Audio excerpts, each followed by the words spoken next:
Bueno, buenas tardes a todos y todas, bienvenidos, bienvenidas. Esta es la inauguración oficial, llamémosle, del 24 Festival Internacional de Escuelas de Cine. Siempre solemos inaugurarlo con una charla, con una masterclass, y en este caso, la verdad que estamos muy, muy contentos de poder contar con Paula Hernández como invitada. Y este año invitamos a un egresado de la escuela, de nuestra ECU, a Cristian Horta, a que moderara la charla, con la particularidad de que Cristian y Paula trabajaron juntos en la última película que Paula filmó aquí en Uruguay. Un breve repaso, que ya lo tienen seguramente, pero de la filmografía de Paula. Paula es directora egresada de la Universidad del Cine de Buenos Aires, dirigió películas como Herencia, Un Amor, Los Sonámbulos, El Viento Carraza, que fue la última película que estrenó, de hecho, a comienzos de este año. Las Siamesas, me olvidé de mencionar antes, hermosa película. Y es un privilegio contar con ella. Muchas gracias, Pablo. Un aplauso para recibirlos. Cristian ya nos va a contar de qué va a ir la charla y más adelante va a haber instancia también como para que podamos dialogar entre todos. Bienvenidos y muchas gracias. Bueno, ¿se escucha? Ahí me tengo que acercar un poquito, ¿no? Bien. Hola, hola, ¿se escucha? Sí. Bueno, muchas gracias a todos y todas por venir. Me sumo a las palabras de Enrique, es un honor y un privilegio poder estar acá con Paula y con todos ustedes. Le agradezco también a Paula, que personalmente, aparte de admirarla como directora, creo que es una persona muy, ¿cómo se dice?, generosa, tanto a la hora de trabajar como compartir pensamientos sobre el cine. Entonces, bueno, espero que un poquitito de todo eso les sirva a ustedes como me sirvió en su momento a mí. Un poquito, como hay tanto para hablar, quisimos estructurar un poco la charla. Para arrancar, pensamos en que en lugar de hablar de la adaptación de una obra literaria a guión, para no encasillarlo tanto, lo hicimos apenas más amplio. Es decir, hablar de la adaptación a una pantalla, de la obra literaria a la pantalla. ¿Por qué? Bueno, porque para nosotros la adaptación de una obra literaria a cine sí tiene una primera parte, que es la adaptación a guión, pero luego continúa, ¿no? La escritura del cine, de cierta manera, continúa en el proceso de realización y finalmente en el proceso de montaje. Entonces, un poquitito la idea era como ampliarlo hacia ese lugar. Vamos a hablar un poco general del proceso de adaptación y a centrarnos primero en dos más de las películas de Paula, que también fueron adaptaciones, Un Amor y Las Siamesas, para después sí centrarnos de lleno en su última peli, El Viento Carraza, que fue la que trabajamos juntos. Un poco como para arrancar, yo quería citar a Susu D'Amico, una guionista italiana que hizo, no sé, debe tener arriba de 100 guiones. Por ahí yo y los que sabemos menos de historia del cine la asociamos más a El ladrón de bicicletas, que también es una adaptación literaria. Y ella en algún momento se le adjudica una frase que dice algo así: la mejor manera que un autor, un adaptador, puede serle fiel a una historia es serle totalmente infiel. Bueno, ¿qué opinión te merece, Paula, esta frase? Bueno, antes de entrar a esto, gracias de verdad a todos por estar acá. Nada más lindo que estar con estudiantes de cine. Doy clases en Buenos Aires también, así que es un placer. Creo en esa infidelidad, absolutamente. Creo que es muy... yo no sabría cómo... En el proceso de estas 3 adaptaciones que hice, de alguna manera eso se fue cumpliendo. Creo que es muy particular la relación que tiene cualquier lector, ¿no? con un libro. Lo que surge ahí es imposible de compartir. Algo similar puede ocurrir en el cine, pero igual hay cuestiones que ya están más precisadas, digo, ¿no? Si yo cuento que hay un auto que pasa en un libro, cada uno se puede imaginar el auto que quiera. será un auto grande, chico, de un color, de otro, descapotable o no. Cuando uno trabaja eso en el cine, la conexión del espectador es emocional, pero ya hay una decisión de qué auto estamos viendo. Entonces, me parece que hay una primer avance sobre un texto literario, sea un cuento, sea una novela, que es, primero uno queda un poco pegado a ese material, pero a medida que uno va trabajando ese guión y mucho más después, cuando uno empieza a pensar ya en la puesta en escena de ese material, hay un momento que hace como un corte y empieza a despegarse y a aparecer otra cosa, ¿no? Es otro lenguaje, tiene otras herramientas y empieza, creo que, por lo menos la manera en la que yo pude concebir las 3 adaptaciones, es un poco la mezcla de esos mundos, el personal, el mío como realizadora, mi mirada, mis temas, mis preguntas, con el punto de partida. En un caso Selva Almada, en otro caso Sergio Vicio y en el otro caso Guillermo Sacomano. Bien, volviendo un poco a esta frase, ¿qué sería para vos serle fiel a la obra y al mismo tiempo serle infiel de esa manera? Yo creo que serle fiel tiene que ver con captar el espíritu que tiene ese texto, ¿no? Digo, pero las decisiones ahí son muy personales también, ¿no? En mi caso, esencialmente tiene que ver con quiénes son esos personajes, que creo que es lo que siempre traté de tomar fuertemente, qué mundo nos están contando esos personajes.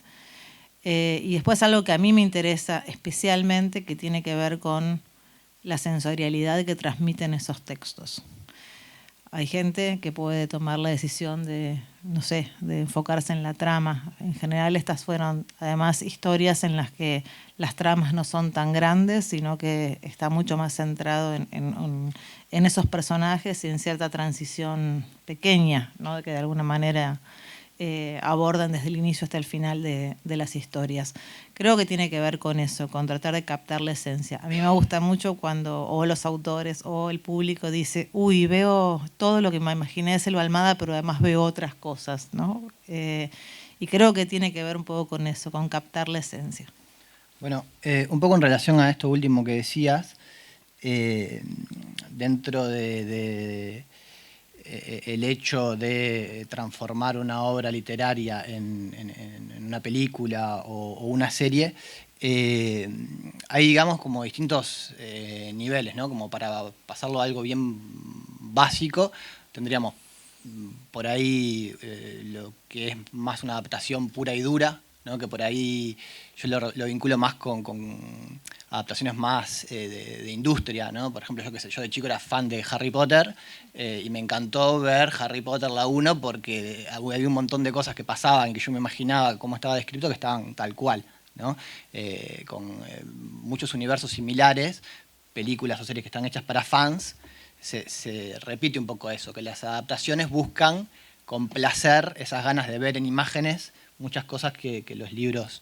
Después tenemos otro nivel que por ahí es basado en y otro que es inspirado en, ¿no? Que por ahí hay una leve diferencia. Vos, si tuvieras que marcar el enfoque que vos le das a las obras literarias que has adaptado, ¿dentro de cuál crees que rótulo cabería mejor? Supongo que basado en, ¿no? Porque hay mucho de lo que, un poco lo que decía recién, hay mucho de ese material original, pero también hay decisiones que quizás se alejan de cómo están escritas. Por ejemplo, decisiones que tienen que ver con desde dónde cuento esto. Muchas veces cambia el punto de vista, entonces al cambiar el punto de vista hay algo que ya se modifica de ese texto original.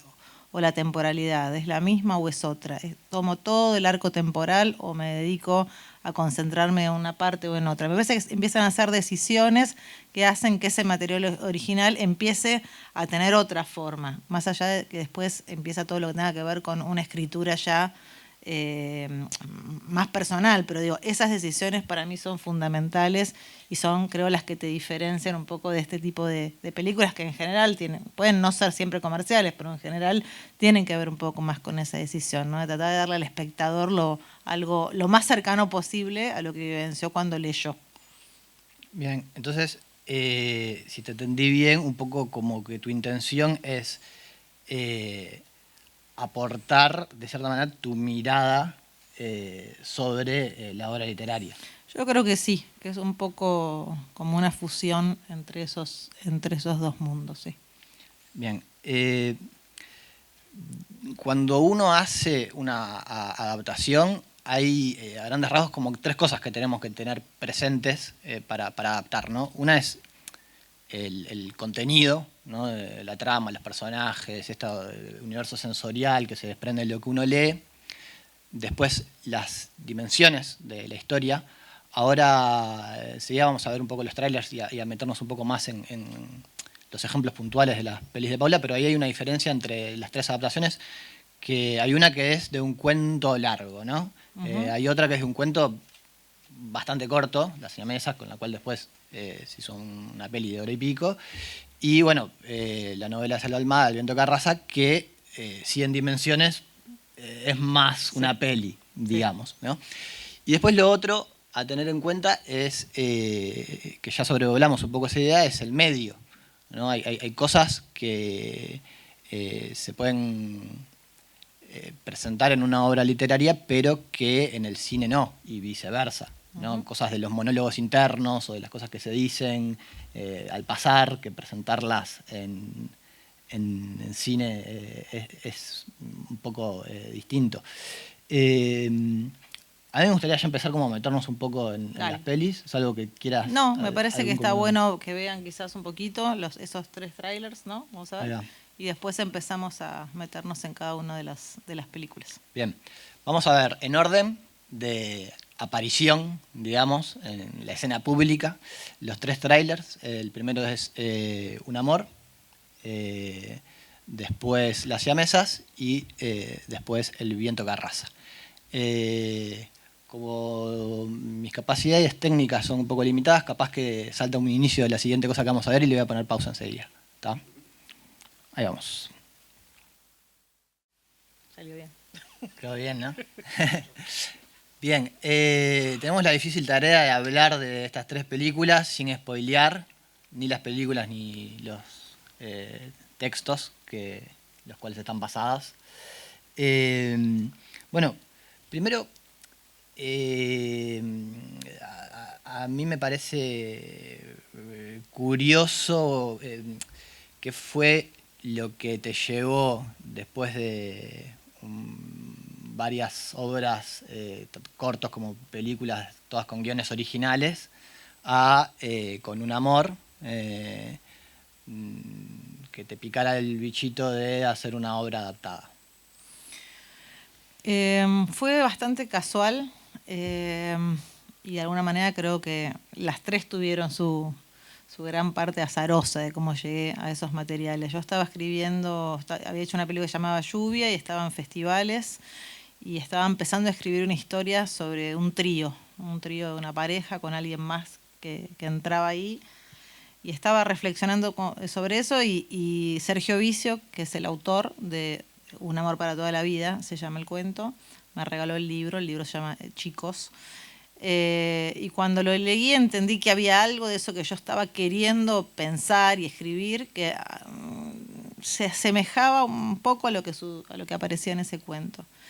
Así que lo primero que hice, siempre que deciden hacer un proceso de adaptación, es hablar con el autor y tener los derechos, porque muchas veces uno arranca sin tener derechos y después es un gran trabajo tirado a la basura y empieza cada vez más el inspirado, pero muy lejos. Muy lejano. Sí, tal cual. Y ese fue como el primer acercamiento, ¿no? Y sobre ese material empezar a pensar qué es lo que me interesaba, porque contaba el vínculo de estos personajes que se conocen en la adolescencia hasta esas edades que ven al final, ¿no? Unos 50 y pico de años. ¿Querés que siga sobre eso? Sí.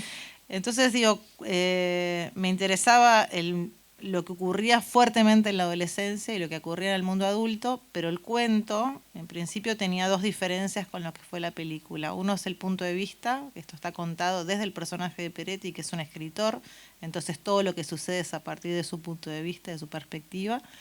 Y lo otro que sucedía, que yo sí veía como dificultad para el cine, era que contaba muchas etapas de la vida de estos personajes, ¿no? Los contaba a los 16, los contaba a los 20 y pico, los contaba a los 30, a los 30 y pico, y la verdad que lo veía como muy inviable poder pensar una película con esa cantidad de actores para Y reproducir. empezaba a los 13, ¿no? Como que en Sí, el empezaba un pueblo poco más tenía chico, sí, 3 empezaba a los años 3. ya. Entonces, ahí fueron como las primeras decisiones, decir, bueno, ¿desde dónde lo cuento? ¿Qué cuento? ¿Cómo cuento? Y decidí quedarme con esas dos puntas. Eso, primera decisión. Bueno, estiramos un poco las edades, alrededor de los 17 años, y que vende los adultos. Y después hubo decisiones ahí sí fuertes sobre muchas cosas que inclusive se filmaron y después quedaron afuera, sobre el mundo de los varones, el mundo de la pandilla, del grupo, y qué sucedía cuando irrumpía una mujer por primera vez en la vida de esos chicos, ¿no? Hay muchas cosas que inclusive escribimos y filmamos y después quedaban afuera. Pero eso fue como las dos grandes decisiones, diría, para arrancar la adaptación. Bueno, una nota sobre eso que acabas de decir, en lo que hablábamos hace un ratito de, bueno, cuando uno arranca el proceso de adaptar, tiene en cuenta el contenido, las dimensiones y el medio.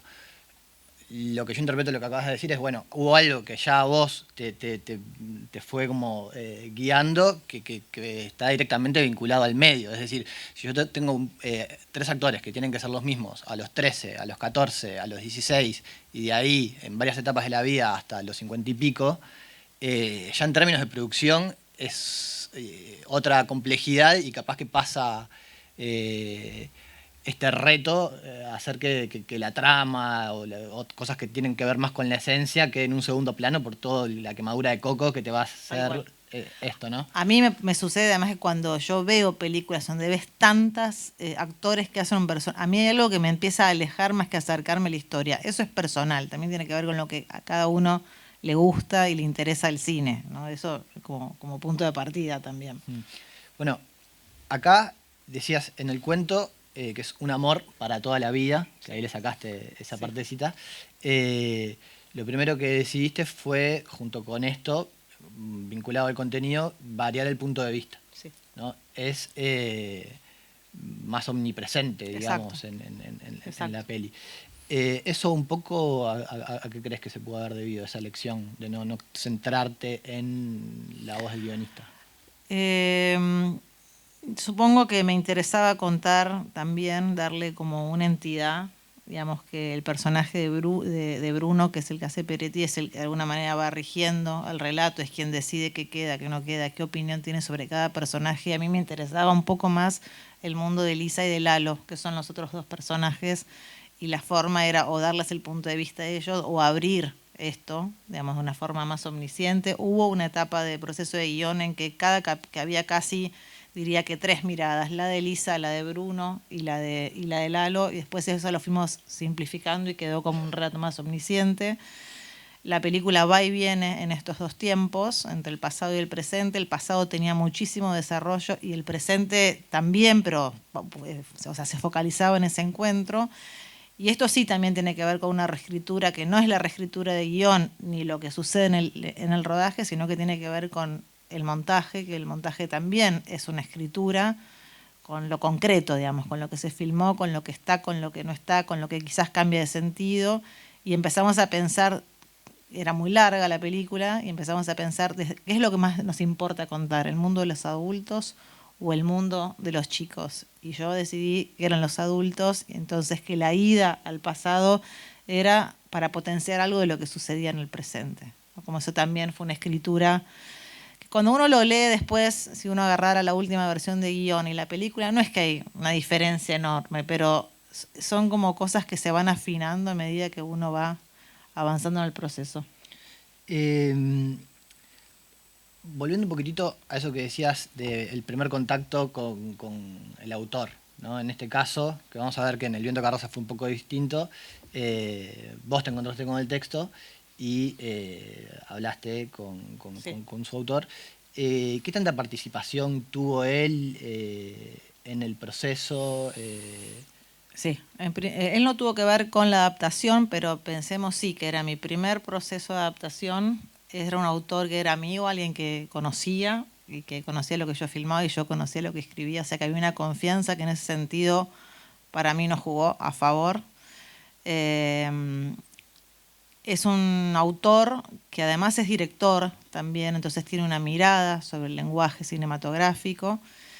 Fue quien sugirió al guionista Y yo, quizás porque era mi primer situación de adaptación y si bien había hecho otras películas antes, habían sido guiones míos, también lo participé un poco a la lectura del guión.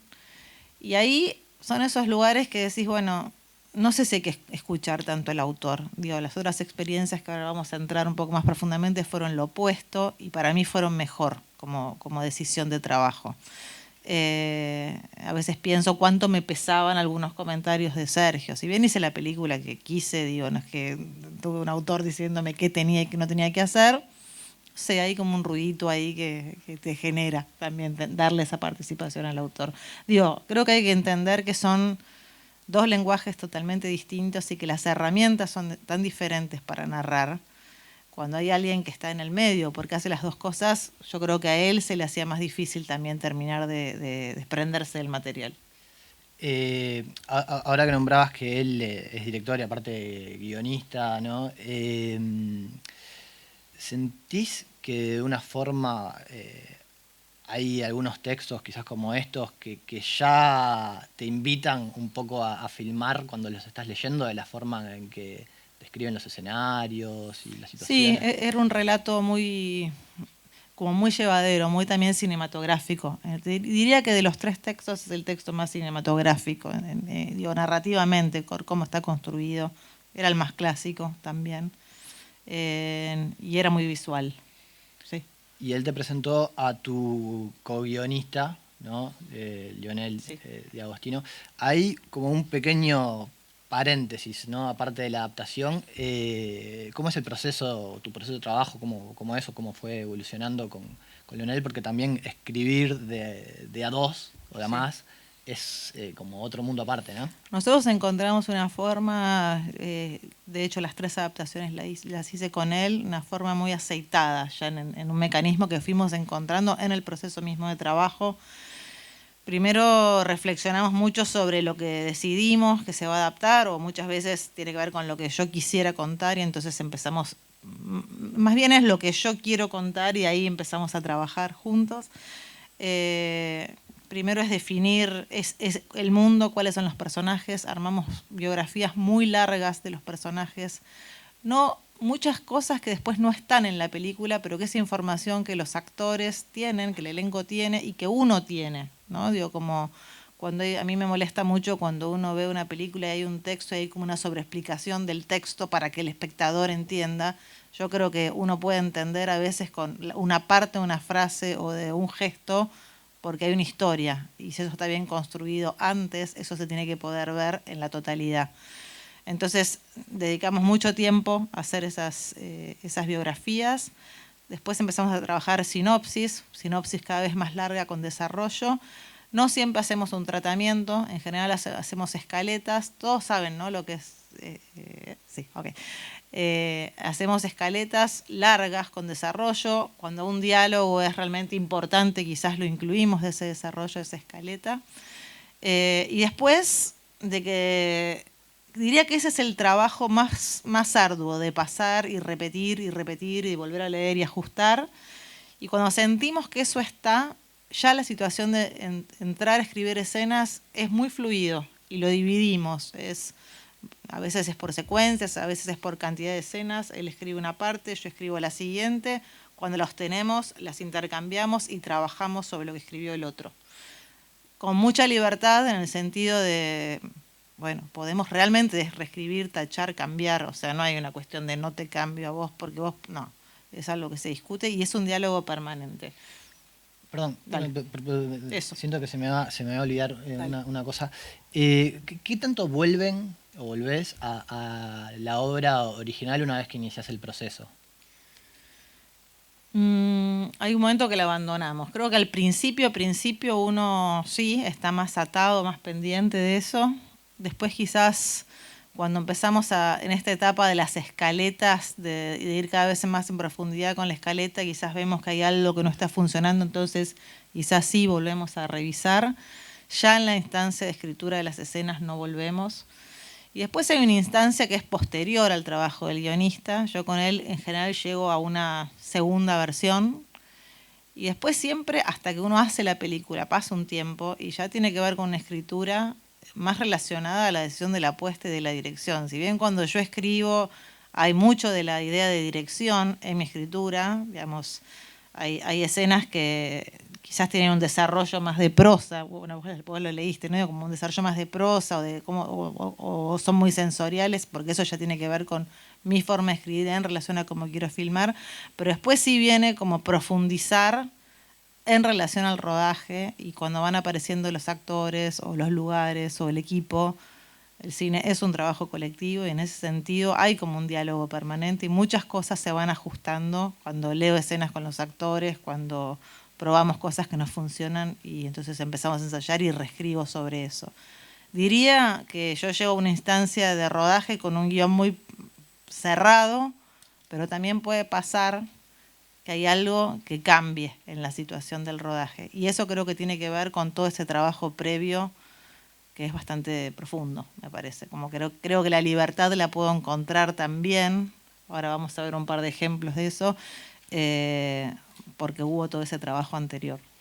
Bien, ahora que hablaste un poco del trabajo con los actores, ¿no? Y de cómo eso también te lleva por distintos caminos, ¿te gustaría contar un poco de cómo fue el proceso de las siamesas? ¿Cómo surgió la idea? Sí. Las siamesas, por ejemplo, es un proyecto que nace muy distinto. Yo estaba tratando de hacer Los Sonámbulos, que es la película anterior a Las siamesas, una película con muchos personajes sobre un mundo familiar y que tenía coproducciones y fondos de diferentes lados, en un momento en el que la Argentina estaba cambiando el gobierno, es la época del macrismo y cambios de planes de fomento, o sea, una película con muchas dificultades permanentemente para poder llevarse, digamos, para poder hacerla. Y un día sí, abro el diario, un suplemento de página 12, Radar, y leo el cuento ese de Sacomano. Y digo, qué hermoso este cuento, qué libertad. Eran dos personajes que viajaban de un pueblo al mar, muy concentrado en esos dos personajes, esa madre y esa hija, que apenas lo leo me remiten a unas fotografías que yo tenía vistas hace muchos años y que me habían impactado mucho, de Adriana Lestido, que es una fotógrafa que hizo todo un trabajo sobre distintas madres e hijas. Y había ahí una madre y una hija muy parecidas, entonces automáticamente voy ahí y hago unas fotos de Martin Parr, de cómo él trabaja el color, que bueno, me vinieron a la cabeza mientras iba leyendo y empiezo a pensar que estaba tan enojada con el cine, con no poder hacer la película, que me tenía que ir al mundo del teatro y probar otra cosa. Y entonces Rita Cortés y Valeria Lois, había trabajado con ambas, decidimos durante unos meses ponernos a explorar ese material, sin saber muy bien a dónde íbamos, con una idea algo teatral o algo teatral con algo audiovisual también, pero sin saber exactamente qué. Yo ordené algo de ese material, el cuento está como contado desde el pensamiento de la hija, y estuvimos un par de meses trabajando sobre eso. Ahí me di cuenta que no, que iba a volver al cine, y me presenté a un fondo, el Fondo Nacional de las Artes, que daba un pequeño dinero para desarrollar un guión. Gané ese fondo y eso era público, la gente lo podía leer, ese material, y un productor se acercó y me dijo, si vos crees que podés hacer esta película en 15 días, yo produzco la película. Y entonces fue, por un lado, cuando lo que me pasó con esto que me venía pasando con los sonámbulos y esto que sucedía con las siamesas, era como la posibilidad de seguir experimentando, de salirme del formato de lo que implica hacer una película. Había empezado con una situación de actrices explorando en un espacio, una sala de teatro, después retomé algo de esto de las fotografías, escribí un pequeño tratamiento para este fondo, este productor me propone eso. A veces el cine, la gran estructura es pesada también para llevar adelante y termina alejando de algo, la posibilidad de hacer, ¿no? Entonces dije, bueno, quizás hay que pensar de otra manera esta película. Y anoté algunas cosas, me junté con Lionel y dijimos, dale, vamos para adelante. No es lo mismo filmar una película en 15 días con un guión escrito sin pensar en el tiempo, en la escala de producción, y otra cosa es saber que eso que vas a escribir es para realizarlo en esas condiciones. Es una diferencia enorme en el proceso de hacer algo. Y eso me dio la posibilidad fue una película que se fue haciendo en paralelo a Los Sonámbulos. Tuvimos mucho tiempo de escribir, de ensayar, de buscar. Esto que digo de las biografías fue enorme, fue una película sostenida desde el trabajo de las dos actrices, con decisiones después que se fueron tomando, muchas aparecieron en el guión, otras después en relación a la puesta en escena, muy concretas también, ¿no? Así como muy, muy sólidas. En estas reescrituras de guión, ¿crees que estas restricciones de producción, ¿no? Bueno, tengo 15 días, ¿terminaron aportándote creativamente? O... Sí. Sí, porque creo que la estética que tiene la película tuvo que ver con ese pensamiento, con el tiempo. Es una película que se filmó en estudio. Filmamos 15 días reales más un fin de semana, que tuvimos que correrlo por un tema del clima. Pero en 5 días se filmó ese colectivo, en donde sucede casi toda la película, en un estudio.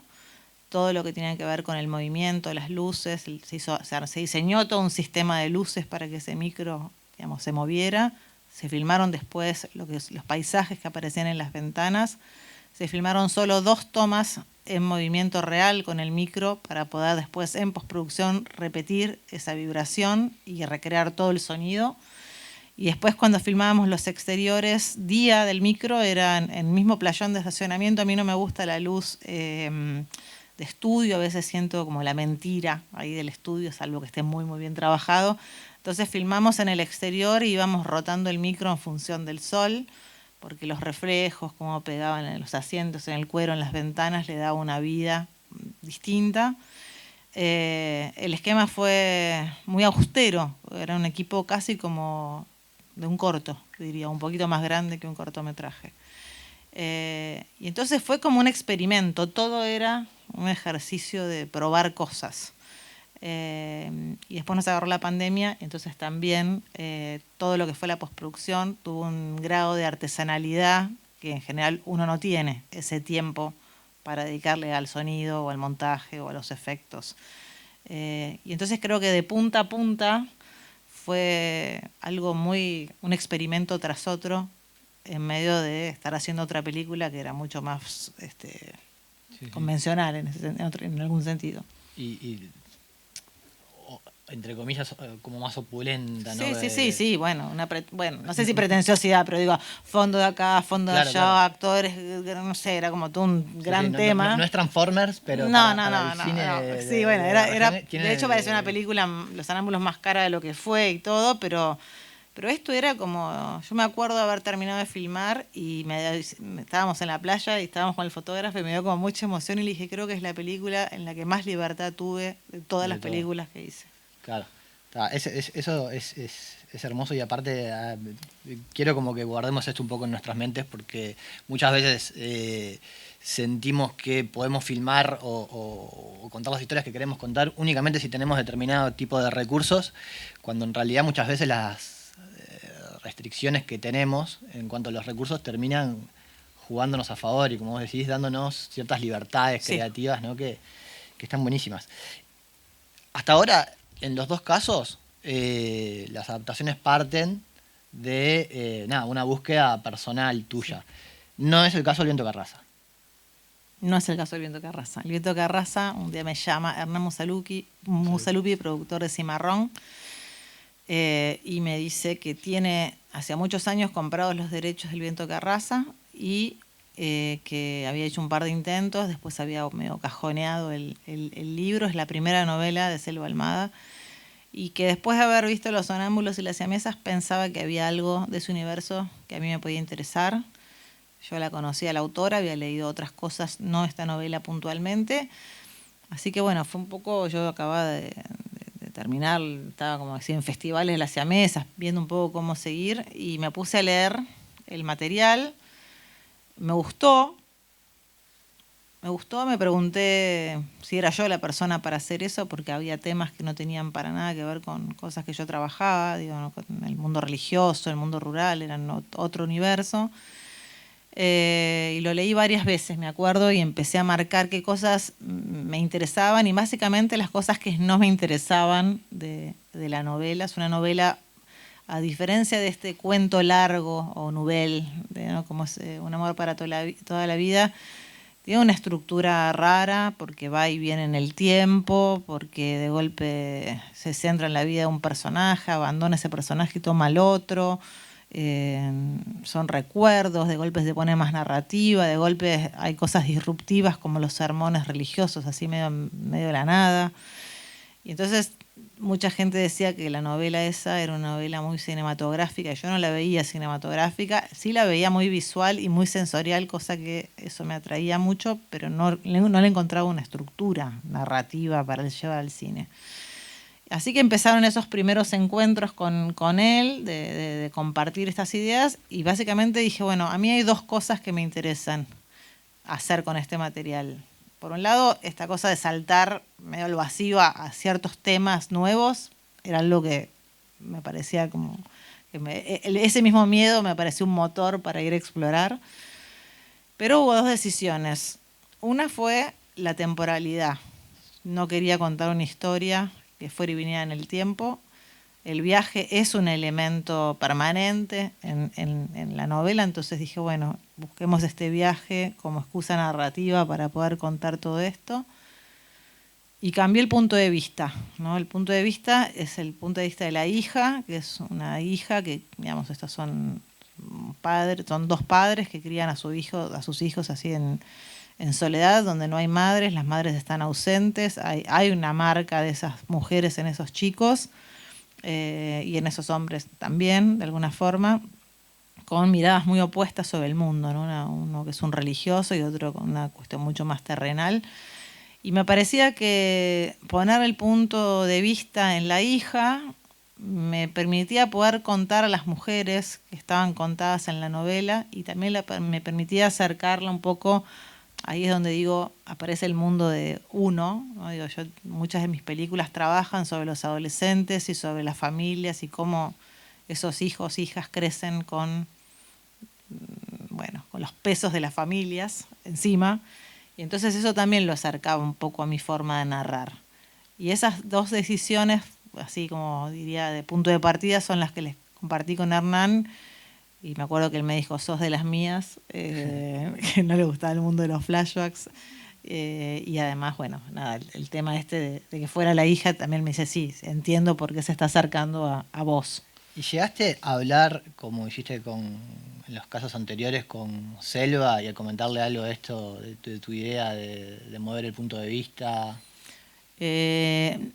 Tanto Selva, o sea, sacó mano en las siamesas, me entregó los derechos y se desentendió de todo hasta que vio la película. Y Selva había puesto como cláusula que ya que no tenía en su contrato, antes de que yo entrara, que no quería saber con el proceso de un guión. O sea, como que entendía que eso era una obra de otra persona.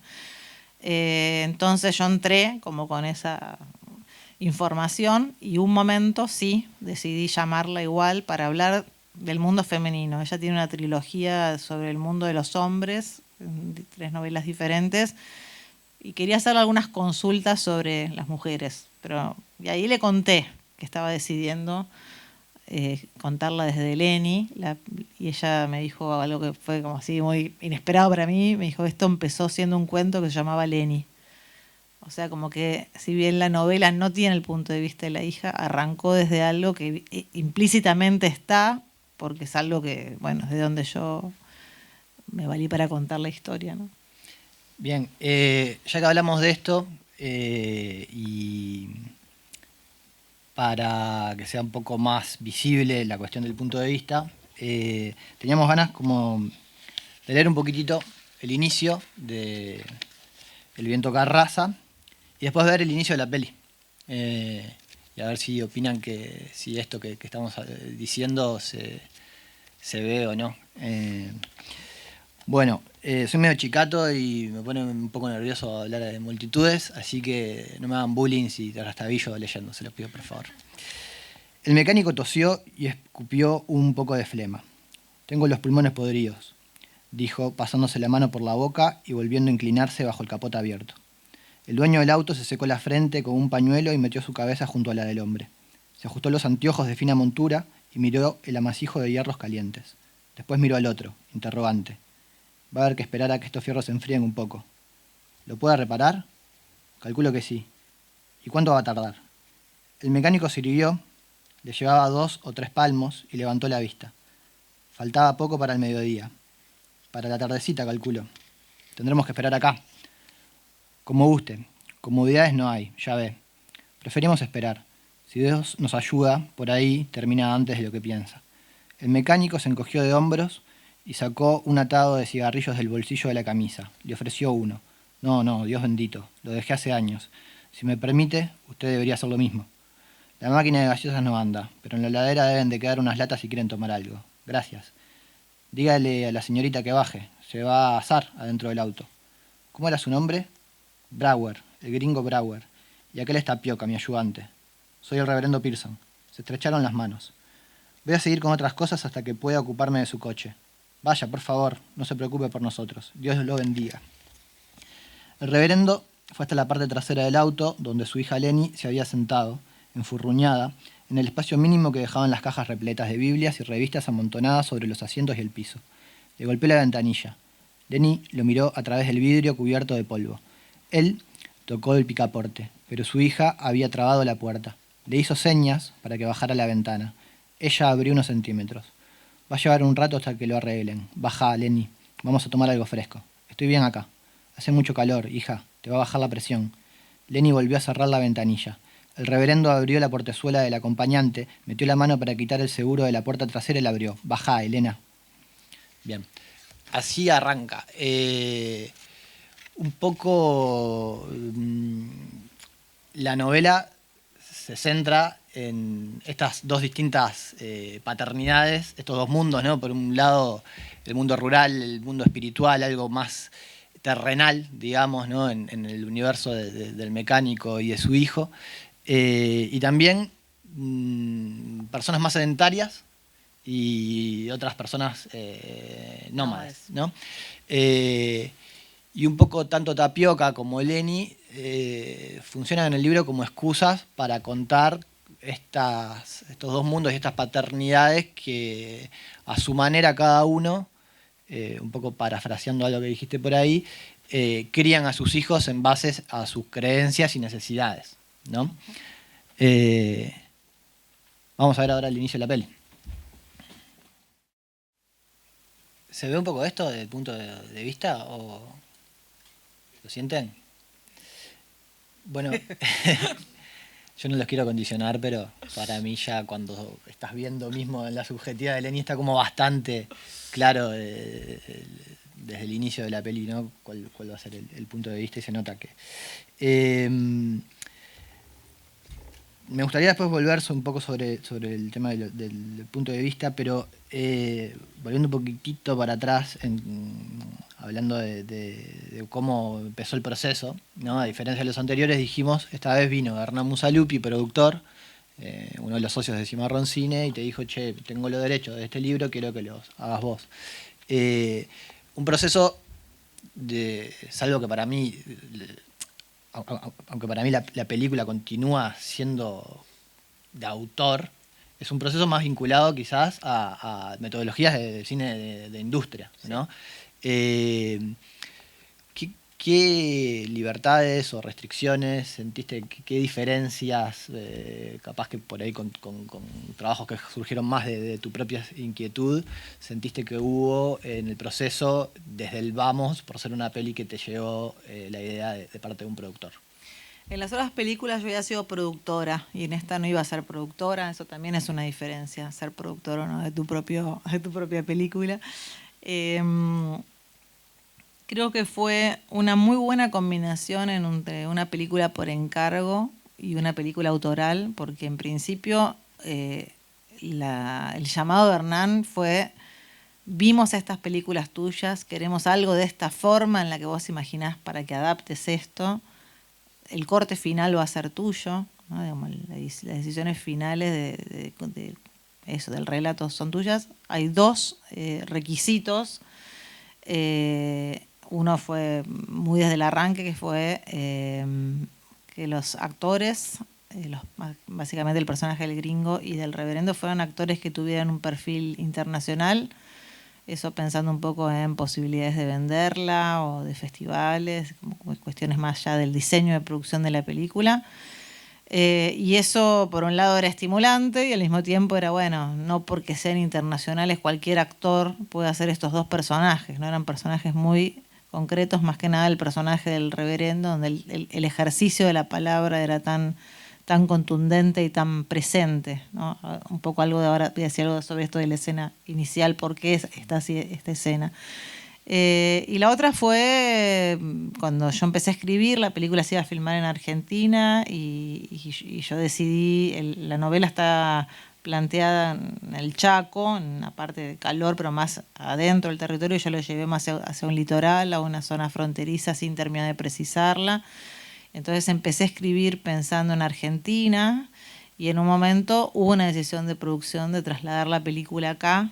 Y entonces fue, bueno, ¿cómo hago también para poder contar lo que yo quiero contar en este territorio? Y bueno, fue toda una exploración sobre vuestro país para ver cómo llevar eso para acá.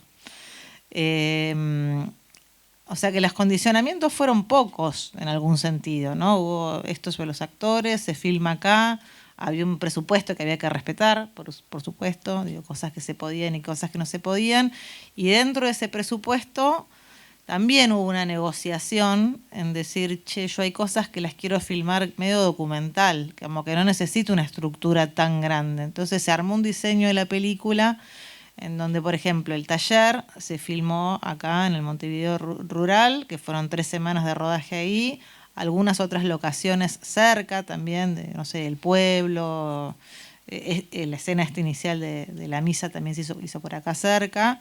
Y después fue como achicar el equipo, irnos casi sin luces, ir una cosa un poco más a buscar estos lugares en distintos puntos de Uruguay. Obviamente hubo un diseño previo, ¿no? Digo, para encontrar ese taller hubo todo un diseño de scouting de dónde era esto para poder después insertar el taller.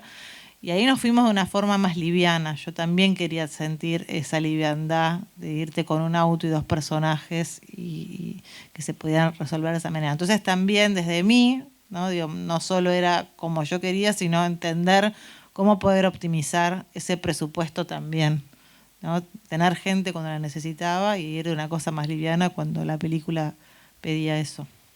Bien, volviendo un poco a los conceptos que manejamos al inicio y repasando un poco lo que acabas de decir. En relación al contenido, vos te enfrentaste con la obra y lo primero que viste fue, bueno, yo el punto de vista que a mí me interesa y llevarlo a un mundo que te conmueve, que te moviliza más, es poner el punto de vista en Leni, en la hija. Y después empezaron a ver cosas más vinculadas al medio y a las condiciones de producción. Algo que nombraste antes también es el rol que empiezan a ocupar los actores en reescrituras de guión y en cómo cambia la historia en la realización. Un poco ya nos contaste qué pasó con los 2 adultos, bueno, fueron Sergio López y Alfredo Castro, chileno y español, al revés de como los nombré, que un poco vinieron dados por esa condición que te puso Hernán. Y el proceso de casting de Leni y de Tapioca, ¿te llevó a modificar un poco la historia? ¿Te hizo ver otras cosas que por ahí antes no las tenías tan presentes? Sí, yo creo que si bien con Alfredo y con Sergi también hubo un gran trabajo de composición, digo, uno ya vio a esos actores haciendo cosas para acá, para allá distintas, y uno puede pensar que ellos, si les gusta el libro y demás, pueden entrar en esa cosa de tirarse de la pileta, ir a transformarse en algo, porque de alguna manera los viste. Sí, es cierto que la situación de abrir un casting y no saber quién llega, uno tiene un personaje en la cabeza y por supuesto cuando empiezan a aparecer los cuerpos, eso de alguna manera se va modificando. Sucedió en los dos casos, digo, para simplificarlo, puedo decir, en el caso del personaje de Almudena, llegamos a una instancia, vimos muchas actrices acá en Uruguay y también en Argentina, en el interior de Uruguay y de Argentina, no solo en las capitales, y llegamos a una instancia de una actriz uruguaya y Almudena, que es argentina, y esa instancia final No, la verdad que las dos eran dos actrices extraordinarias, pero a mí lo que me hizo pensar al verlos y al pasar escenas con ellas e ir probando, me hizo pensar qué Lenny quería contar yo. ¿No? Digo, la actriz uruguaya proponía una Lenny más madura, más ascética, más fría, como que te da un poco la sensación de que estaba más clara al inicio de la película sobre lo que le sucedía. Y esa fue una pregunta junto a María Laura Berch, que fue la directora de casting, ¿no? Es decir, bueno, ¿qué Lenny queremos contar cuando esta película arranca? ¿Cuál es el arco que este personaje hace? ¿Queremos a alguien que vaya descubriendo quién es y cuál es la incomodidad que vemos que ella siente al principio a medida que el relato avanza, o es alguien que tiene claridad desde el inicio? Y yo me di cuenta que era Almudena, porque esta cosa que tiene Almudena, de que por momentos es una nena, por momentos es una adulta, digamos, ese arco me permitía más generarlo con ella.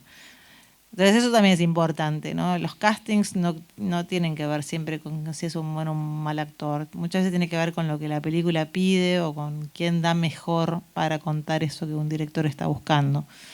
En el caso de Joaquín fue mucho más marcada la diferencia porque nosotros no está en la novela que el personaje era Rengo, después en el guión fue Rengo. Buscamos un montón de chicos también en los dos países y yo cuando los veía actuar en el proceso de casting, lo único que vi eran chicos que trataban de ser de Rengos, pero que el foco estaba puesto ahí y no en el personaje. Y ahí también paramos un poco la pelota, dijimos, veamos gente que tenga alguna discapacidad, capacidad distinta en la cara, en la pierna, en el cuerpo, no importa dónde, pero para entender que cuando alguien tiene una diferencia, esa diferencia está absolutamente naturalizada para ese cuerpo, no estás mirando eso, estás mirando una persona, ¿no? Y ese ejercicio hizo que apareciera Joaquín y en algún momento dudé, porque no es lo mismo una cara que un tema en un pie. Joaquín tiene una parálisis de un accidente que tuvo de chico y dijimos, bueno, avancemos, vamos a ver qué sucede con él en lo que él propone para Tapioca. Y la verdad que lo que él proponía era superador a todo lo que habíamos visto, cada vez nos gustaba más lo que iba sucediendo, la comprensión que él tenía de ese mundo y bueno, y esa fue la decisión, digamos, no es que empezamos a buscar a alguien que tuviera algo, no, todo lo contrario, y terminamos en algo impensado, pero creo que fue hermoso para la película, ¿no? Que algo de lo que sucede con su actuación cambia el guión. Estoy un poco chequeando la hora porque quiero también como Chequé. dejar un momento para, y en mi cabeza haciendo un recuento mental de a qué pregunta ir. Un poco porque no quiero dejarlo de lado. Sobre todo con las siamesas y el viento. Bueno, también con un amor. Intentando no spoilear, yo creo que los finales, tanto de las obras literarias como de tus películas, son amargos, ¿no? Pero mucho más crueles quizás en los textos, mientras que hay un optimismo imperante, ¿no? en los protagonistas Sí. de tus películas. Bueno, primero si compartías eso es una pregunta en tres partes. Si compartís eso, ¿por qué crees a qué se debe? ¿Y cómo tomaron los autores una vez que vieron las pelis? Che, esta me cambió el final. Sí, cambiaron todos los finales de lo que siento por un lado es que lo que funciona en la literatura, no solo en el final, sino en todos lados. Lo que pasa es que siempre uno se queda con el principio y el final, ¿no? También, claro, porque es con lo que uno se va. Por eso para mí los inicios y los finales de las películas tienen que ser muy pensados. Hay que darle un gran espacio de elaboración. Creo que sí, que cambiaron porque siento eso, que funcionaban de una manera en el texto literario y que yo necesitaba otra cosa para el final de las películas, ¿no? Digo, no les voy a decir los finales como son, porque no, así los buscan y los leen y ven las películas, pero creo que también tiene que ver conmigo, quizás, ¿no? Digo, como poder pensar en la capacidad de levantarse, aunque haya una caída, y que esa caída puede ser, toda esa película puede estar contaminada o plagada de esa tensión, de esa incomodidad, de ese dolor, pero que bueno, un poco como que hay luz al final del camino. Así que un poco creo que sí. Y los autores, creo que llamativamente, lo que uno pensaría, festejaron mucho. Saco Mano, por ejemplo, Las siamesas, me dijo, me encantó la película, vi el cuento, todo, ellas dos, pero además lo que más me gusta es que traicionaste el final del cuento. Y Selva, algo parecido también, ¿no? Como qué bueno que le pudiste dar Leni otra chance. Yo no sé qué hubiera escrito sobre Leni hoy por hoy, algo que escribí. Ella, digamos, por un lado tiene una mirada muy feminista, entonces también hay algo que le gustó en ese sentido de una mujer que mira medio en un segundo plano, pero que es fundamental en esa dupla, porque es quien organiza gran parte de la vida, el trabajo, la salud, todo lo que tenga que ver con ese reverendo, como ese personaje más en segundo plano pueda generar un sentido y pasar a un primer plano, ¿no? Digo, como que eso es un poco lo que sucede más sobre el final. Y ella me decía, bueno, quizás yo hubiera escrito un final así, hoy por hoy, ¿no? Como que algo que creo que sí, que fue festejado en ese sentido. Bueno, menos mal. Sí, bueno. Si no, no, total. Si no, bueno.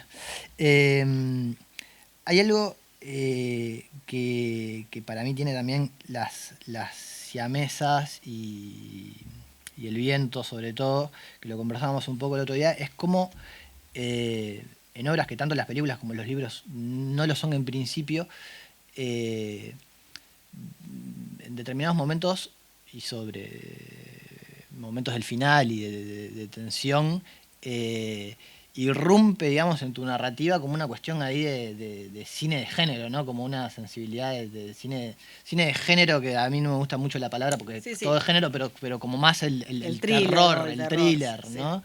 Sí. Sí. ¿A qué se debe eso? ¿Qué sentís que...? Bueno, creo que dialoga con lo que se está contando, ¿no? Digo, creo que es algo que quizás empecé a trabajar un poco en Los sonámbulos, antes de Las siamesas es como si hubiéramos ido así redoblando la apuesta sobre eso, ¿no? Como usar el thriller, usar el género en función de lo que estás contando, no por hacer una película de género. Las películas en general abordan situaciones bastante encerradas o endogámicas, donde se aborda un poco como lo terrorífico del mundo vincular o de los mandatos, o en este caso tenía que ver ya con el mundo religioso, que nos permitía irnos a un lugar mucho más extremo de un delirio místico. Entonces creo que es eso, es como de la misma manera que podés decir, bueno, me voy a valer de cómo la luz funciona en la pintura religiosa para determinados momentos de inspiración del reverendo, voy a usar el género y las películas de clase B y las cosas de Corman o cosas que uno ha visto en función de esta cosa, más de ese terror familiar, religioso en este caso, y en Las siamesas más el terror familiar, me parece, sí. Vamos a ver una escena que está un poco vinculada a esto que estamos hablando para que también entiendan mejor de qué es lo que estamos notando. Bien. Algo que me estaba acordando ahora, corregime si me equivoco. En guión, la tormenta arrancaba cuando estaban en camino de vuelta al garage, ¿no? Esto de la lluvia con los corderos fue medio azaroso, que justo se largó a llover. Sucedió, exactamente. Esta escena tiene, o sea, es una escena que está escrita, salvo esto que vos decís de la lluvia, esta escena estaba escrita así, digo, esto sucedía, pero es una de las cosas que al principio de todo, cuando hablaba del trabajo previo, es lo que después te permite tener libertad en el momento del rodaje. Esta escena es una escena que está filmada a pedazos, realmente está hecha a pedazos porque fue un problema tras otro, problemas con el auto, problemas con los actores, problemas con los animales, problemas con el clima, todo pasó. Y a mí esa situación de ir emparchando la escena y en un momento ver que había un problema y mandársela a la editora, yo en general edito en paralelo, pero en este caso no se podía porque mi editora, que es con quien siempre trabajo, estaba trabajando para una serie. En un momento vi que había un problema ahí y ella me dijo, sí, el problema es que necesitas construir recorrido, te está faltando recorrido. Y yo no tenía más días de rodaje, o sea, tenía los que tenía, no es que podía agregar algo más. Entonces hicimos como un diseño de en cada huequito que teníamos ir filmando algo, ¿no? O un plano, o un por ejemplo, todo este plano tan largo que es el auto viene a cámara y está esta cosa del polvo adelante. Ese día íbamos a filmar otra cosa, solo tenía un zoom y una camioneta y yo dije, no filmamos eso, filmemos a los personajes que vengan para acá. No tengo luces, me dice el director de fotografía. Teníamos unas luces portátiles muy chiquitas, poner las luces rojas adentro y vamos así.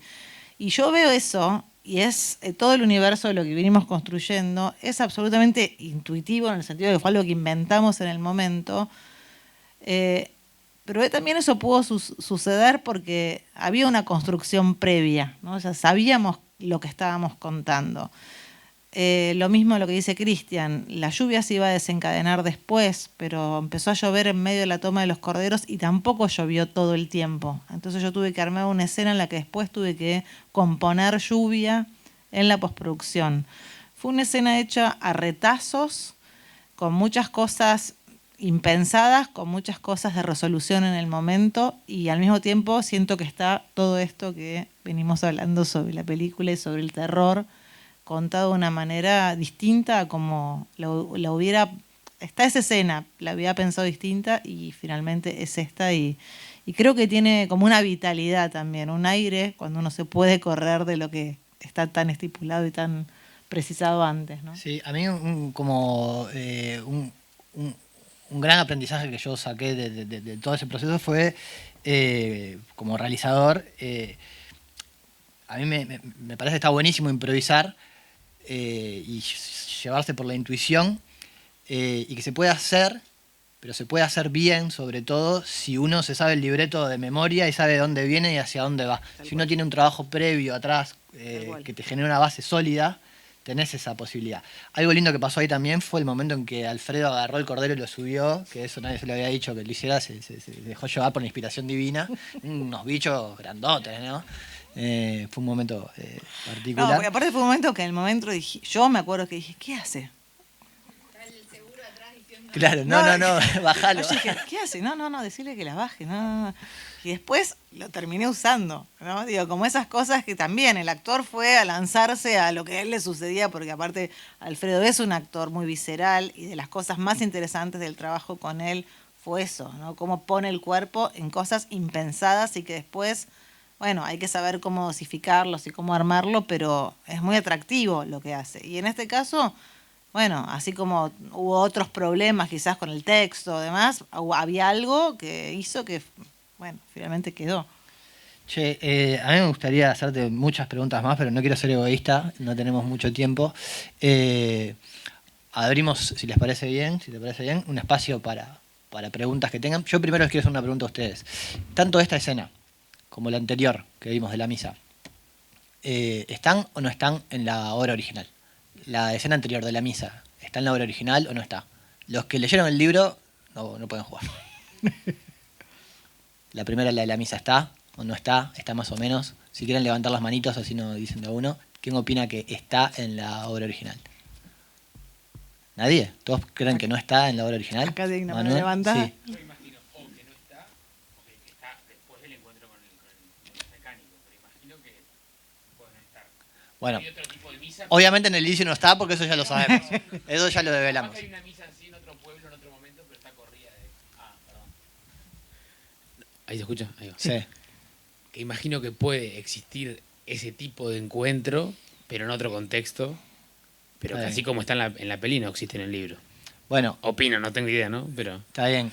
Capaz que yo me equivoco. Yo creo que el momento de la misa sí está de cierta manera, pero en forma de flashback, ¿no? O sea, está en algunos momentos. La misa es y tampoco es exactamente así, porque es más un bautismo, es otra situación, tiene que ver con un recuerdo del reverendo de su infancia, ¿no? Que es cuando él ve por primera vez un pastor evangélico y su madre lo lanza a un pastor evangélico por primera vez, y hay esta situación medio de un exorcismo que ellos ven, él ve de niños, es ese recuerdo que acá está puesto de otra forma.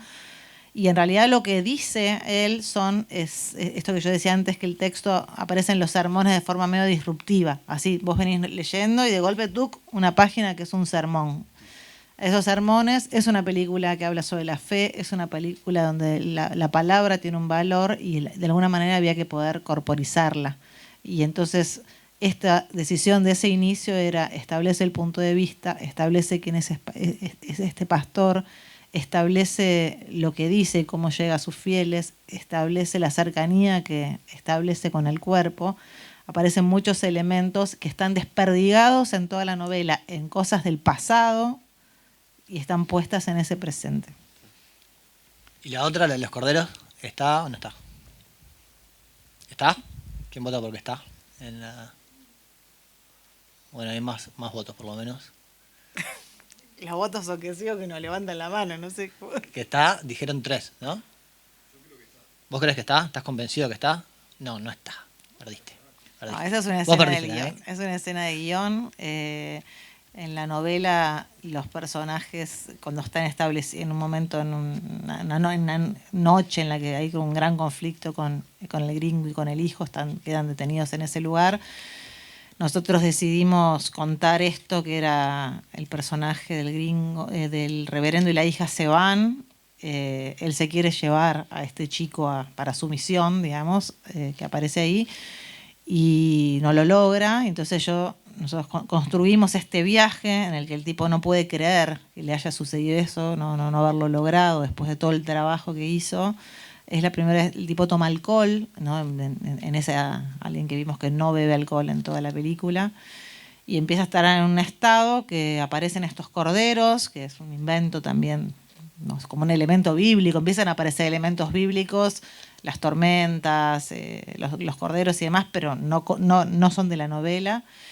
Y entonces empezamos a pensar ahí que algo que nos impactaba mucho, que nosotros hicimos un trabajo bastante grande de campo de leer material evangélico, de encontrarnos con pastores, de ver algo de la horizontalidad, de cómo llegan a muchos lugares, ¿no? Digo, era el evangelismo con los gays, con los drogadictos, como era como un universo amplísimo, y donde siempre aparecía la idea del milagro, algo de la nada, había ya era una señal. Y entonces dijimos, no, acá estos corderos, este camino, todo esto tiene que ser la señal para este personaje pueda darle rienda suelta a este misticismo extremo que tiene. Y es una escena puramente del guión, que de hecho es una escena que Selva me dijo, es espectacular, ¿cómo no se me ocurrió decir? A mí me pasó que lo mismo que vos. Yo leí el guión primero antes de leer el libro. Y me sorprendió mucho de que estos dos momentos, uno estuviera, pero no de la misma manera, y el otro no estuviera. O sea, cuando leí el libro dije, ¿dónde está lo de los corderos? No entiendo. A mí me llamó la atención cómo sacaste el concepto de milagro y lo convertiste en algo más como terrorífico, ¿no? Algo sí. Tenebroso. Sí. Nada, ¿cómo se te ocurrió? Creo que tiene que ver con eso que hablábamos antes, ¿no? Digo, la película tiene todo un trasfondo sobre algo medio terrorífico que está sucediendo, ¿no? Digo, hay algo, son 4 personajes muy distintos, pero digamos, esta película, si no hay un reverendo, no hay película, y es alguien que no está construido desde un lugar de cliché, sino desde alguien que tiene una creencia ciega. O sea, para mí ese momento reafirma que el tipo no es un chanta, él cree en esto que cree y lo lleva hasta sus últimas consecuencias, arrasando con todo. Y eso puede ser terrorífico desde la mirada de una hija, ¿no? Digo, cuando no hay reparo, cuando estás interviniendo psíquica y emocionalmente a otras personas. Entonces ahí es donde entra el terror a jugar como elemento, como herramienta, ¿no?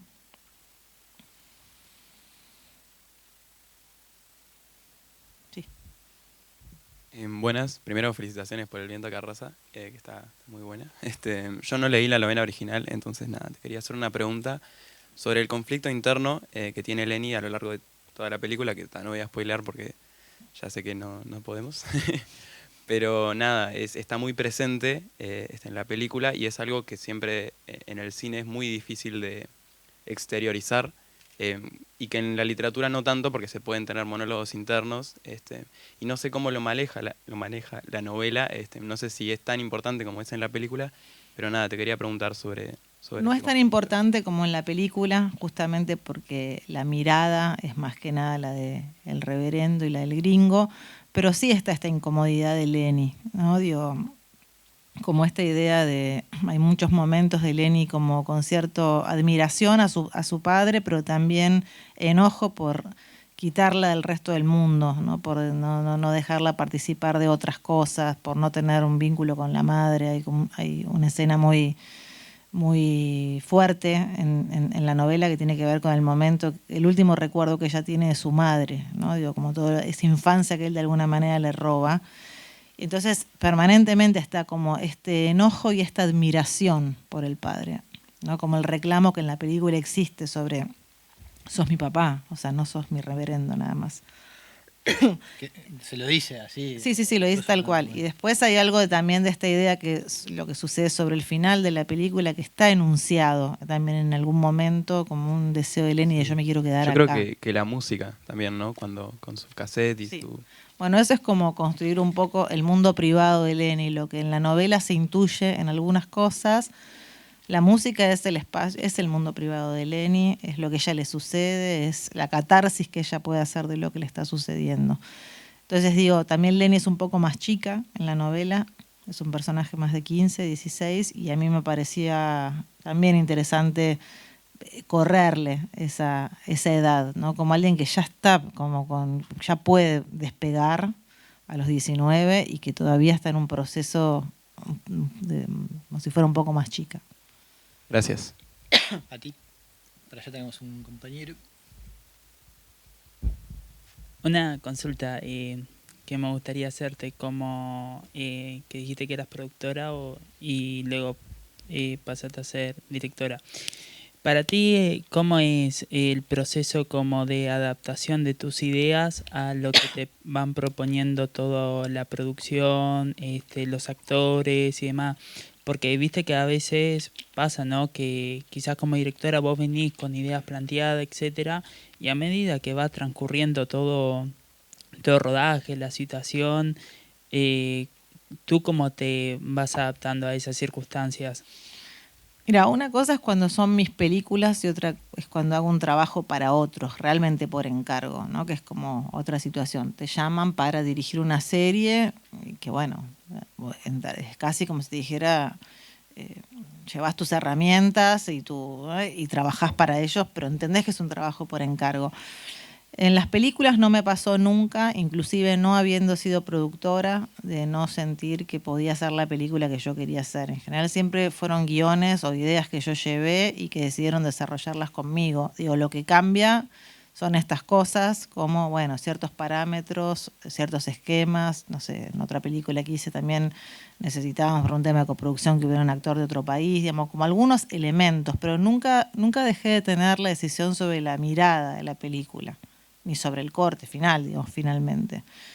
Se podían conversar algunas cosas, pero las decisiones eran mías. Entonces, nunca me sucedió de hacer una película en que yo no fuera productora y que realmente sintiera que no estaba haciendo lo que yo quería contar. Por eso hago la diferenciación de cuando es un trabajo realmente por encargo, como puedo estar haciendo ahora para una serie, o como hice, no sé, en alguna serie también, no sé, diseñaba Campanella y yo era una de las directoras.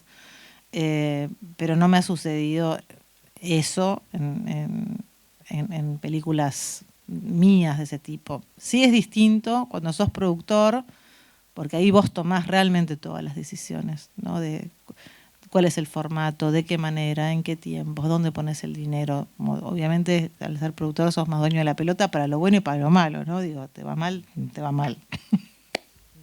Y como directora, ¿vos buscás que los actores den propuesta en el sentido de que, por ejemplo, haces un casting, le das una escena y según lo que ellos propongan, tú adaptás la escena que ellos te proponen a la película o vas modificando algunas cosas? Cuando está cerrado ya el casting de la película, cuando hiciste el proceso de elección, lo primero que hago es juntarme con ellos y leer. Hay 1 o 2 días de lectura, de punta a punta del guión. Alguien lee como las escenas y ellos empiezan a leer sus personajes y ahí empezás a tomar las primeras notas, ¿no? Sobre cosas. Una cosa es la palabra escrita y otra es cómo suena. Entonces empiezan los primeros acercamientos a cómo darle más vida a eso, a diferenciar a los personajes. A veces cuando uno escribe, muchos personajes hablan parecido y hay que intentar darles una identidad a cada uno, no todos hablamos igual y eso se tiene que ver.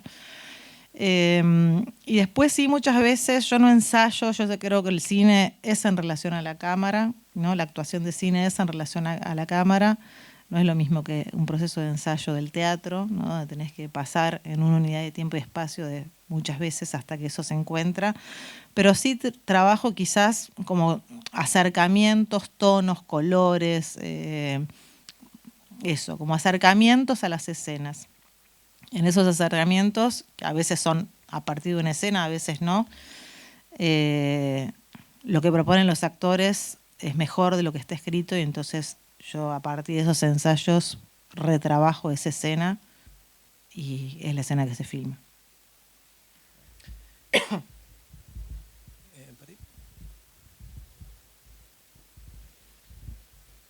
Buenas, Paula. Buenas, Cristian. Sí, yo quería plantear dos preguntas, una más, un poco más temática y otra más práctica del trabajo con actores. Y la primera es que yo lamentablemente todavía no pude ver a Viento Carraza, pero sí vi Las siamesas y Los sonámbulos.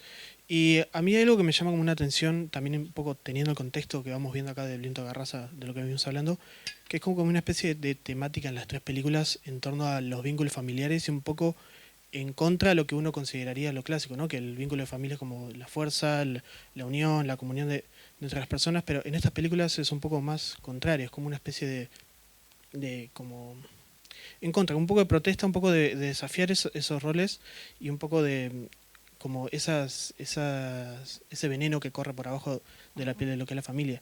Y a mí me llama la atención de que es como una especificación, o al menos me parece a mí que es una especificación de esas películas, y un poco por qué te llama la atención tratar estos temas, ¿no? Porque si bien El Viento Carrazo es como un poco un encargo, aún así infiero que hay un poco también de eso ahí. Entonces, ¿qué es lo que te llama de la atención de eso? Y la pregunta más práctica es más, ¿cómo encarar trabajo de actores con gente adolescente, ¿no? Porque estás trabajando con gente que es como ya establecida, que tiene mucha cancha, ¿no? Erika Ríos, Valera Lois, gente que tiene mucho rollo. Entonces, lo contrario, es un poco lo contrario, gente inexperta, entre comillas, ¿no? Sí. Que tiene mucho para arrancar. ¿Cómo es un poco trabajar con esa gente también, que es como todavía está emocionalmente verde, digamos? Es como cómo tratarla de manera para sacarle lo que vos querés para las películas. Mira, lo primero, en general todas las películas mías trabajan cosas vinculares, desde la primera, te diría. Pero puedo pensar que también las películas corresponden a momentos de la vida de uno y entonces que van siendo, no sé, podría pensar que Herencia, Un amor, Lluvia son parte de una etapa, después vino un documental y estas últimas tres creo que coinciden también un poco con algo, digo, como que uno dialoga, tu vida va modificándose a medida que vas haciendo películas y uno va madurando, tomando decisiones a medida que crece. Y creo que un poco coincide también con que Los sonámbulos arranca con mi maternidad y un poco esta situación de dejar de ser hija, solo hija, y sino que hay alguien nuevo en la vida que empieza a vincularte de una manera muy diferente con los demás, con tu propia familia, con la familia que venga del otro lado, con el mundo. Empiezan a aparecer costados o cuestiones que quizás uno las intuye, pero también está bueno como ir un poco más hacia adentro. Un poco es cierto lo que vos decís, es como si uno pudiera, viste, hurgar entre los pliegues de la sábana, ¿no? En lo que no se ve, en el lado B de las cosas, en lo que se cambia de sentido, en lo que se omite, pero que uno ya sabe que está, en esa encerrona familiar que me parece que todos de alguna manera podemos reconocer. Esto no quiere decir que estoy en contra de las familias, digo, pero sí siento que todas las familias y todas las personas tenemos un lado, quizás el lado que menos nos gusta mostrar, pero para mí es algo que está. Entonces creo que un poco arrancó de eso y fue ir como profundizando con cosas que inclusive tienen que ver con comportamientos que reconozco o de mi familia o propios o jugar justamente el extremo, los temores, las cosas más atravesadas que uno tiene. Bueno, no sé, Las siamesas es el caso más extremo, ¿no? De irte al humor más oscuro, porque también es un poco como hasta reírse de ciertas cuestiones. Entonces siento que sí, que tiene que ver con un interés de explorar eso que se ve menos. Lo otro, el trabajo con los adolescentes, a mí me encanta porque por un lado tienen esta cosa de inexperiencia, pero al mismo tiempo todo por ganar y todo por abrir, ¿no? Como que no hay ningún preconcepto sobre nada. No se trabaja en general con las escenas, sino que es como ir entendiendo los universos. Muchas veces es trabajar comportamientos físicos.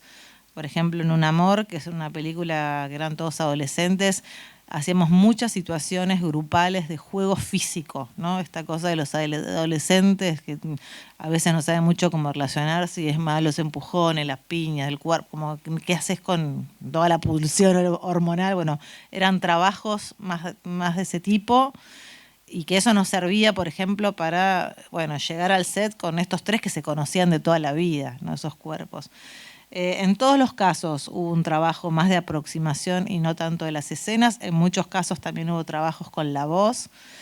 Pero te diría también que, no sé, pienso por ejemplo en el caso del Viento Carraza, es una película donde puedo pensar que los 4 protagónicos se tiraron todos a la pileta y fueron tanto los adultos un sostén fuerte para los chicos como los chicos para los adultos, ¿no? Me parece que hubo ahí una cosa que se amalgamó muy bien, de mucha entrega y mucha confianza. No siento que porque tengan menos experiencia sea más difícil. A veces no es más difícil, a veces es lo contrario. Me quedo con a veces es lo contrario, que me parece que Sí, es real. tal cual.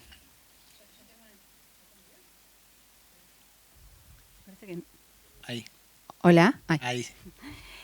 Tengo una pregunta con respecto a lo que vos contabas de cómo trabajás los guiones, ¿no? Y se ve en tus películas que no está verbalizado todo, o sea, los personajes no explican lo que les pasa, Sí. pero al mismo tiempo eso significa que tiene que suceder, porque como no descansa en algo que está dicho, Sí. y sucede, de hecho, este horror de lo familiar que aparece, ¿no? Que es Sí. como muy, ¿no? Como algo que sucede, que no está escrito, que no está verbalizado. Y mi pregunta es, sobre todo pensando en un encuentro de estudiantes de cine, ¿cómo haces vos para proteger eso en un plan de rodaje? ¿Y qué consejos tendrías? Porque yo muchas veces siento que en el cine argentino, uruguayo, latinoamericano, pasa que que se prioriza en planes de rodaje, tal vez son acotados, se prioriza algo como de lo estético visual y la actuación, si sucede, sucede y si no sucede, no sucede. Y siento que en tus películas no pasa. Y me gustaría saber cómo haces, pues no es que tenés un presupuesto ilimitado, seguro que no. Para nada. ¿Cómo proteges eso, la actuación, y cómo proteges eso que tiene que suceder y que en un punto no podés prever en el plan de rodaje, en el rodaje, y qué consejo darías con respecto a eso? Está buena la pregunta. Yo creo que tiene que ver con que cuando uno va a hacer una película siempre hay un diseño. Y entonces y nunca va a alcanzar la plata porque siempre en el esquema que estés hay algo que te va a estar faltando. Me parece que lo que uno tiene como posible es pensar dónde uno quiere poner toda la carne al asador. Y para mí es la actuación. Y entonces uno cuando analiza el material decís, bueno, ¿dónde son los lugares donde yo no puedo fallar? Es esto, es esto, es esto, es esto. Hace poco leí una cosa que decían los hermanos Dardenne, que sí, no sé si vieron películas de ellos, vienen del documental, después pasaron a la ficción. Pero ellos, por ejemplo, alquilan una locación y la mantienen durante todo el rodaje porque quieren seguir probando cosas con los actores de manera documental, filman cámara en mano, planos secuencias. Y entonces quizás quieren volver y probar esa misma escena a otra velocidad. Bueno, la decisión de ellos es ir con pocos actores, una austeridad y mantener una locación durante todo el rodaje porque sienten que esa es la forma de buscar. No es que todos los rodajes uno puede mantener una locación de punta a punta, más bien todo lo contrario. Me parece que tiene que ver con eso, con qué decisiones uno toma. Seguro tiene que ver con el trabajo previo, seguro tiene que ver con una parte personal de buscar estas biografías muy largas con las que yo también converso con los actores. Después tiene que ver también con qué sucede más allá de la palabra. Pongo un ejemplo. Los Sonámbulos es una película que hay un momento que hay una gran escena familiar, que están comiendo y hay una pelea. Y yo decidí filmarla a 2 cámaras y no filmé a 2 cámaras porque no tenía tiempo, sino que decidí que una cámara iba a filmar los textos y mientras eso sucedía, la otra cámara iba a filmar las acciones. A veces en las acciones, en los gestos, en esos tiempos hay mucha más riqueza que en el personaje que está hablando. Entonces es eso, es como hacer un diseño de dónde quiero poner yo dentro de esta posibilidad el foco, ¿no? Y ese es el trabajo que hago en general. En mis películas, una de las cosas que más disfruto es la actuación y la composición con los actores, y entonces creo que hay un foco en general puesto en eso, ¿no? Como darle el lugar a eso en primer lugar. ¿Respondí? Sí, gracias. Hola. Bueno, mi pregunta tiene que ver un poco con esto que vos decías hace un rato, de que el trabajo del actor vos lo considerás como en relación a la cámara. Entonces un poco viene como por este lado de que vos también decías que sos como editora de tus películas, o bueno, que tenés como un gran peso en esas decisiones. Entonces, ¿cómo trabajabas al momento de llegar a filmar una escena? Si vos ya sabías previamente todo dónde iban a estar los cortes o dónde posicionar la cámara, o si al momento de llegar eso a una determinada locación se bloqueaba la escena ahí con los actores, teniendo en cuenta esto de que vos decís que no ensayás tanto las escenas.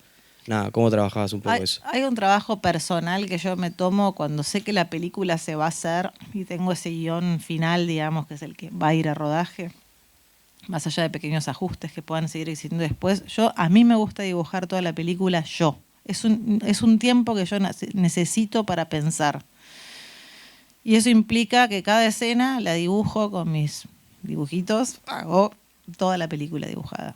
Y eso es mi primer acercamiento al fotógrafo.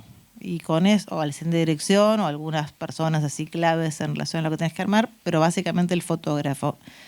Y entonces, eso es un trabajo que me lleva, no sé, 1 mes y medio, pensar yo sola la película, y después se pone en funcionamiento la preproducción, y entonces yo ya llego a eso con eso pensado. Y empiezo a ver de qué manera eso que sucedió para mí sola va cobrando vida, se va adaptando, se va ajustando, ¿no? Digo, en relación a las locaciones, a lo que va sucediendo, en relación a los actores. Y después también tiene que ver con un vínculo muy estrecho que yo tengo con el fotógrafo, en donde trabajamos con mucha precisión esas puestas antes de llegar. Te pongo un ejemplo, hay películas que son más fáciles en ese sentido, digo, no sé, Las siamesas no es una película que tenga tantas puestas, entonces quizás en los scouting yo foteaba con los técnicos encuadres que después íbamos a reproducir como ideas de encuadre que venían de este papel, pero también adaptándose a lo que sucedía ahí. Pero después hay otras situaciones como Los sonámbulos, que es una película cámara en mano, entonces ya no sos vos y el actor, sino que es vos, el director, directora, el actor, actriz, más el fotógrafo y la cámara, ¿no? Es como una danza de todos juntos.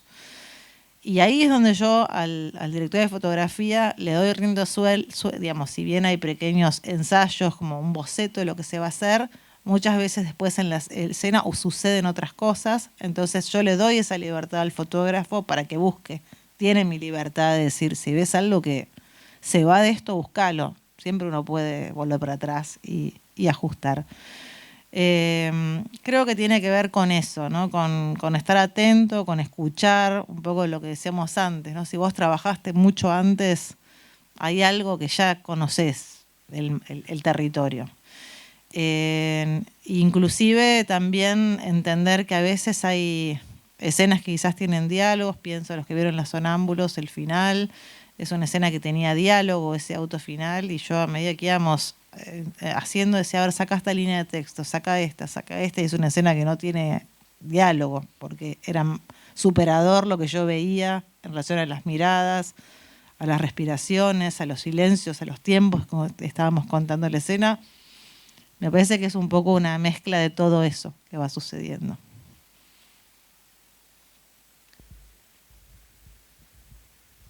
Un pequeño comentario en relación a esto, nos queda muy poco tiempo, pero en relación a esto que decías, en el caso del viento, el director de foto aparte es un gran operador, ¿no? Yo lo vi ahí en vivo.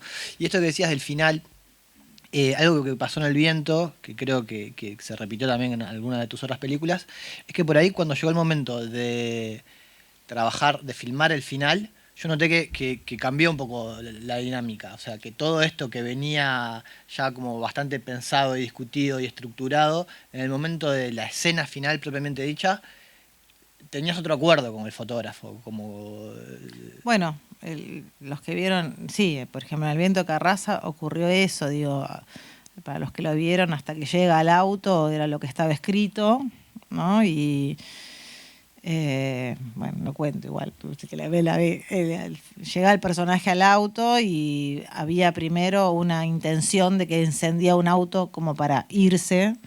Después dijimos, bueno, que encienda el auto, pero que arranque, porque está bueno que arranque, y lo que hizo la actriz fue hermoso, hizo como toda una voltereta con el auto y arrancó.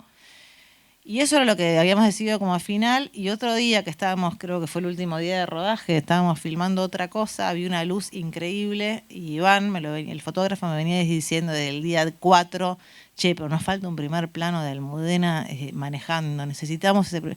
Bueno, no, a mí me gusta la idea formal del auto yéndose. Esa siempre fue mi decisión. Y el último día de rodaje, él me mira y me dice, mira ese sol que tenemos ahí, hagamos el plano de Almudena manejando. Le digo, no tenemos el vestuario. Y digo, bueno, me quedo 2 segundos pensando. Chazo, que era el asistente de dirección, dice, vamos, teníamos que ir a filmar la última toma, que sí era con un atardecer. ¿Vos estabas ahí? Sí. Y en un momento digo, bueno, vamos a hacerla.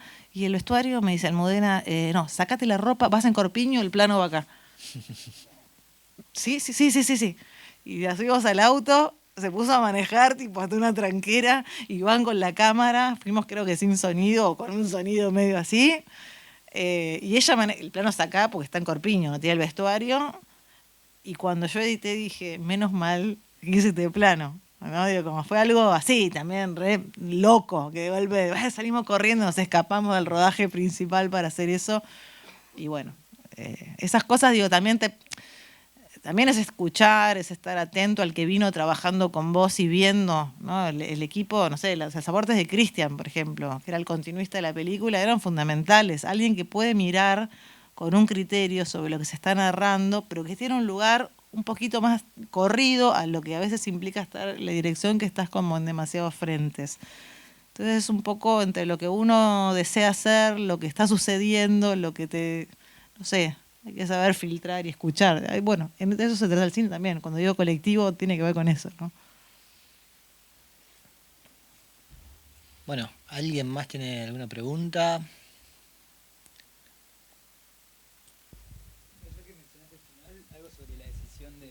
El tema último de Virus que suena cuando se van en el auto. Y bueno, esa fue como una decisión. Esa escena, viste que toda la construcción de la música en la película, uno no la escucha nunca, ¿no? Como que la ves a ella escuchando esa música, pero uno como espectador no la escucha. Eso estaba escrito así desde guión.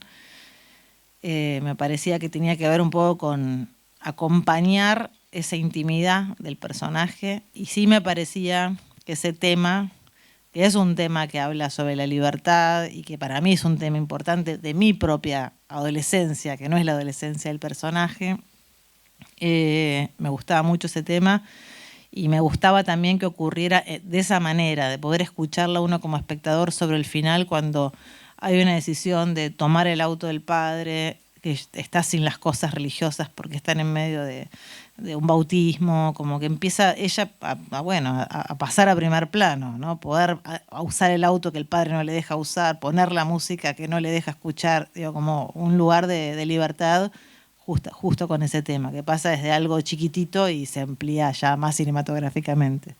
Es un temazo para mí. Básicamente es por eso que lo elegí. Bueno, ya tomó el micrófono Enrique en su mano, lo que significa que nos quedamos que tenemos que cerrar las preguntas. Muchísimas gracias por su tiempo a Paula, y también a ustedes por su atención y las preguntas. Muchas gracias. Hermoso. Bravo.